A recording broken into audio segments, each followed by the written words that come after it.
Assalomu alaykum hurmatli uzr ko'ruvchilar. Dunyo Uyg'ur qurultiyi to'g'ri televiziyasi kundalik xabarlar programmasiga xush keldinglar. Men Hidoyat Musajon.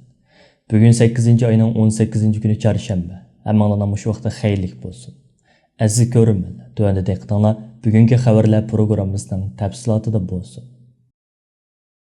Bu yil 11-oyning 13-kunidan 14-kunigacha Chexiyaning poytaxti Pragada o'tkaziladigan 7-navbatlik Dunyo Uyg'ur qurultiyining rasmiy vakillik saylimi 22-avgust yakshanba har qaysi alladagi vakil saylash komitetlarining nazoratchiligida bir tutash holda elib beriladi. Uyg'urlarning soni oz bo'lgan va saylam o'tkazish imkoniyati bo'lmagan davlatlardagi vakillar qurultay tayyorlik komitetining qarori bilan bekitib chiqiladi. 7-navbatlik Dunyo Uyg'ur qurultiyi tayyorlik komitetining raisi Parat Yo'ronqash apandimning istansimizga bildirishicha, mushu yakshanba kuni o'tkaziladigan vakil saylimiga qatnashish salohiyatiga erishgan 300 nafardan ortiq vakil nomzodining taxminan 3dan 1 qismi yoshlar va xonim-qizlardan tarkib topgan bo'lib, har qaysi alladagi qarindoshlarimizning 7-navbatlik qurultayga bo'lgan qiziqishi va qo'llashi alohida yuqori bo'lgan. Garchi nomzodlikqa iltimos qilish muddati o'tgan hafta oxirlashgan bo'lsa-mu, ammo bir qism qarindoshlarimiz toki bugungacha iltimos sunishni davomlashtirgan. Hozirgi 6-navbatlik Dunyo Uyg'ur qurultiyi vakillarining vakillik salohiyati butun dunyo miqyosida bir tutash holda vakil saylami o'tkaziladigan 22-avgust kuni rasmiy oxirlashadi. Navbatdagi qurultay rahbarlik hay'atining vazifa o'tash muddati bo'lsa 11-oyning 13-kunidan 14-kunigacha Chexiyaning poytaxti Pragada o'tkaziladigan 7-navbatlik Dunyo Uyg'ur qurultiyining rahbarlik saylamiga qadar davom qiladi. 7-navbatlik Dunyo Uyg'ur qurultiyi tayyorlik komitetining raisi Parat Yo'ronqash apandim oldimizdagi yakshanba o'tkaziladigan vakil saylamida butun nomzodlarga muvaffaqiyat tilaydiganligini ifoda qilish bilan birga, har qaysi allarda ta'sis qilingan vakil saylash komitetlaridan saylamning odil ham demokratik shaklda o'tkazilishiga kafolatlik qilishni talab qilish bilan birga, saylovchilarning bilet tashlaganda yoshlarimizni va xonim-qizlarimizni nazardan saqit qilib o'tmasligi lozimligini alohida ta'kidlab o'tdi. Parat Yo'ronqash apandim so'zida yana Xitoy josuslarining va Xitoyparast milliy munofiqlarning qurultayga singib kirib olishining oldini olish uchun bu qitim vakil nomzodlarni tekshirib bekitish xizmatiga alohida ahamiyat berilganligini, vakillikka iltimos sungan nomzodlarning avval shu davlatlardagi Uyg'ur tashkilotlari bilan vakil saylash komitetlarining dastlabki tekshirishidan o'tkazilganligini, ikkinchi bosqichda bo'lsa qurultay tayyorlik komitetining qayta tekshirishidan o'tkazilganligini, oxirgi bosqichda bo'lsa qurultay raisligi, qurultay taftish hay'ati va qurultay ichki ishlar komitetining tekshirishidan o'tkazilib muqimlashtirilganligini, natijada 7-navbatlik qurultayga vakil bo'lishning shartlari haqida qurultay markaziy organi tarafidan bekitib chiqilgan prinsiplarga uyg'un kelgan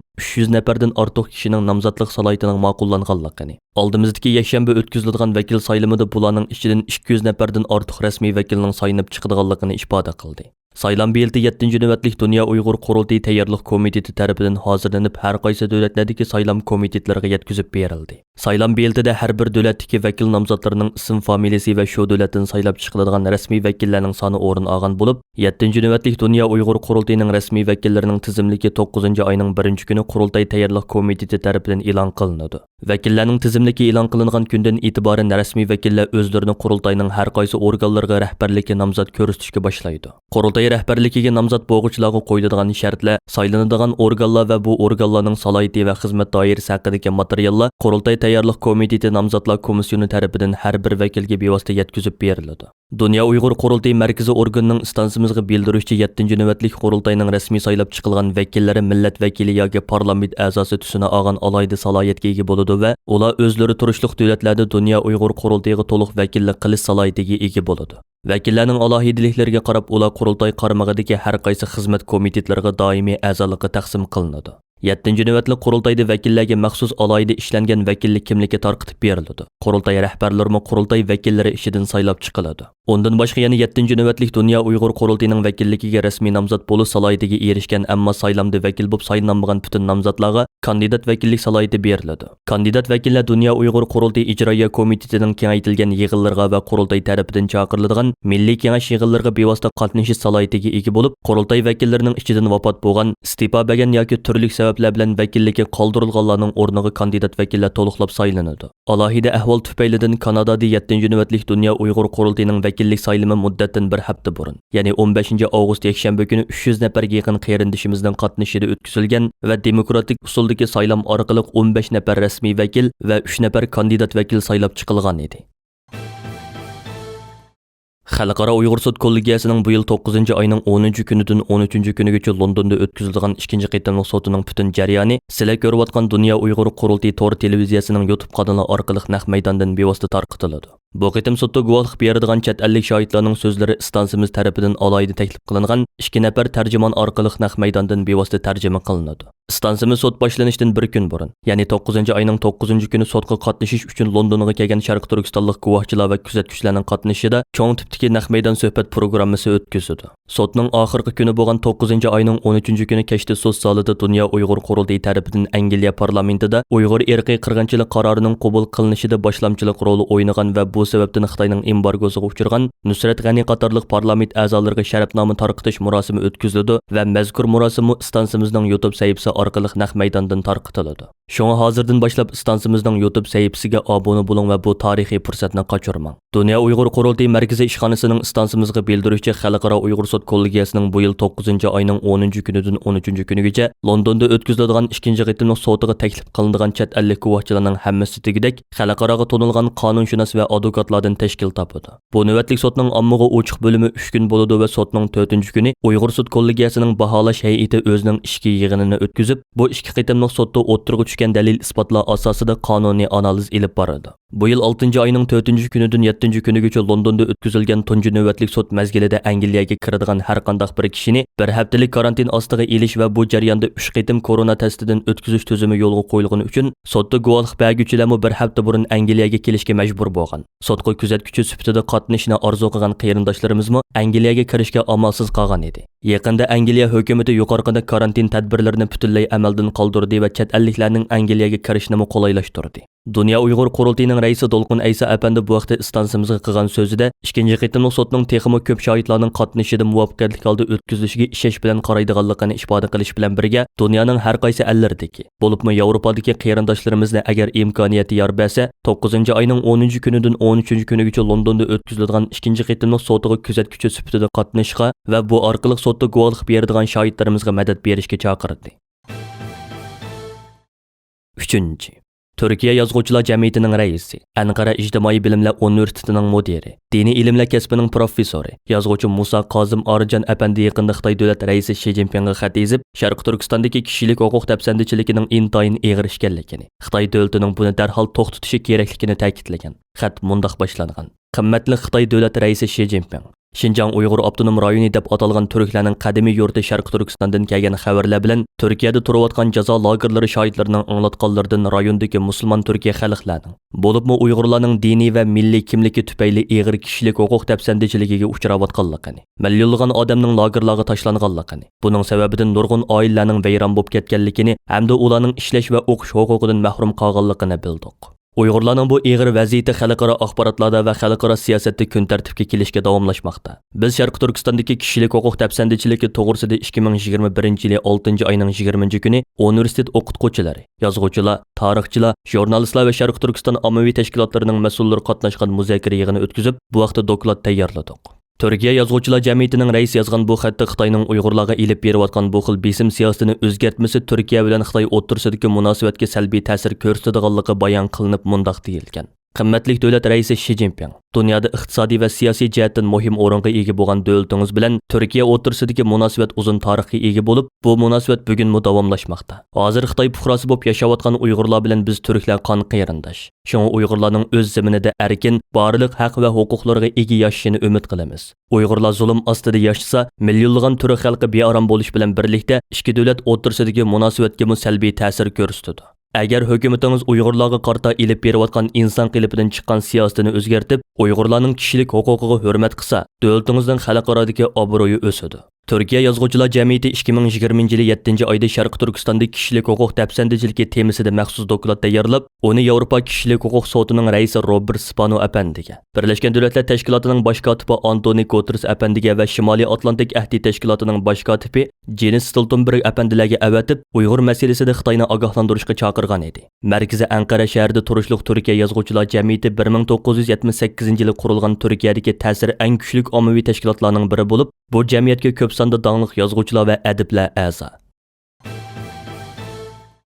Xitoyning Arab Birlashma Xalifaligining Dubay shahrida maxfiy qamoqxona qurib, Uyg'urlarni qamag'anligi oshkorlangan. Ma'lum bo'lishicha, Xitoyning Dubaydagi konsulxona xodimlarining boshqarishidagi bu maxfiy qamoqxona asli bir dacha bo'lib, qamoqxonaga o'zgartirilgan ekan. Navbatda bu qamoqxonada oz deganda 2 nafar Uyg'ur ayolning tutib turg'iliq ekanligi ilgari surilmoqda. Birlashma agentligining aytishicha, bu vaqtda uchurlar Xitoyning chegara halqagan qora turma qurib, mashg'ulot ilib borganligiga oid tunji dalil ekan. Xitoyning Dubayda maxfiy qamoqxona qurib, Uyg'urlarni so'lganligiga oid bu uchurni bu yil 5-oyda Dubay soqchilari tomonidan tutqun qilinib, mazkur maxfiy qamoqxonaga so'langan bir Xitoy o'qituvchi qiz oshkorlagan. Ma'lum bo'lishicha, bu Xitoy qizi Dubayda tutilib qolgan yigiti Wang Jingyuni qutqizishga borganda tutqun qilingan ekan. Wuhan ismli 26 yoshli bu Xitoy qizi Birlashma agentligi bergan uchurida o'zining bu maxfiy qamoqxonaga 8 kun so'lab qo'yilganligi, bu yerda so'laqliq 2 Uyg'ur ayolni uchratganligini bildirgan. Bu 2 Uyg'ur ayolning nima uchun so'langanligi, ularning kimligi va jami qancha Uyg'urning bu maxfiy qamoqxonaga so'laqliq ekanligi ma'lum emas. Analizchilarning aytishicha, Xitoyning Dubayda maxfiy qamoqxona qurishi uning ishki qonunini chegara halqib ijro qilayotganligini ko'rsatadi ekan. Shundaqla bu vaqa Arab Birlashma Xalifaligi yoki O'rta Sharqdagi davlatlarning Uyg'urlar uchun qanchalik xatarli joyga aylanganligining kuchli bir signali ekan.